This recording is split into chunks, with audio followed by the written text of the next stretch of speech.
Aujourd'hui, c'est Thomas Voeckler qui est à l'honneur. Il aura passé pas loin de 150 km dans une échappée composée de gros rouleurs. Mais les hommes de tête se font rattraper dans l'ascension finale. Une belle journée à l'avant malgré tout. Ouais, ça fait plaisir. J'ai pas trop calculé mes efforts, j'ai pas voulu la jouer tactique dans l'échappée, j'ai plutôt essayé qu'on creuse un maximum, mais bon, ça n'a pas suffi. Mais on a eu un coureur de Direct Energy à l'avant, on continue dans une bonne dynamique, c'est essentiel. À l'arrivée du maillot jaune qui change d'épaule.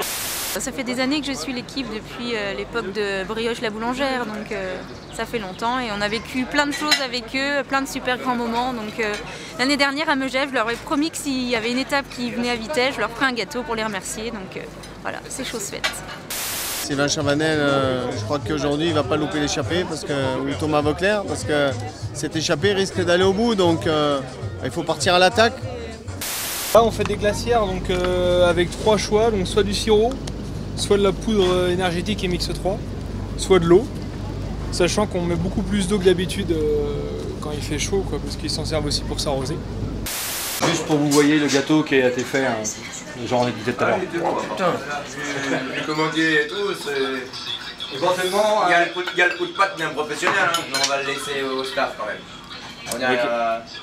Grâce à Fleur Émission, on a un suivi diététique hyper pointu qui ne nous permet pas de tels écarts. Bien. Il te reste du pinard. On a signé un contrat pour 2026, c'est ça 2026. Donc tu écoutes bien ton père, tu écoutes bien les dirigeants, parce qu'on a besoin de toi. Tu sais, hein. Jeanne, il sera vieux quand tu seras pro. Hein. C'est toi qui vas le remplacer. Comme ça. Un peu raide le final, mais après on va essayer toute l'équipe on va essayer d'aller dans l'échappée. Et on ne sait jamais ce qui peut se passer sur une étape comme celle-ci.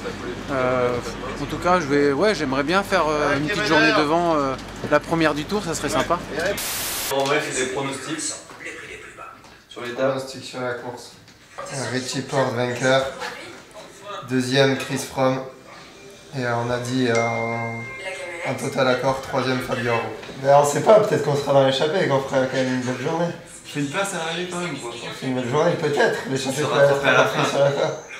Allez, Périguet dans l'échappée, il fait 9 à l'arrivée. Ah ouais, merci. Rattrapé dans le dernier kilomètre. Ah sympa ouais. Étape 6, Vesoul 3, longue de 216 km, une étape normalement prévue pour les routiers sprinteurs, en espérant voir un Adrien Petit aux premières places, ce qui le rendra un peu plus grand.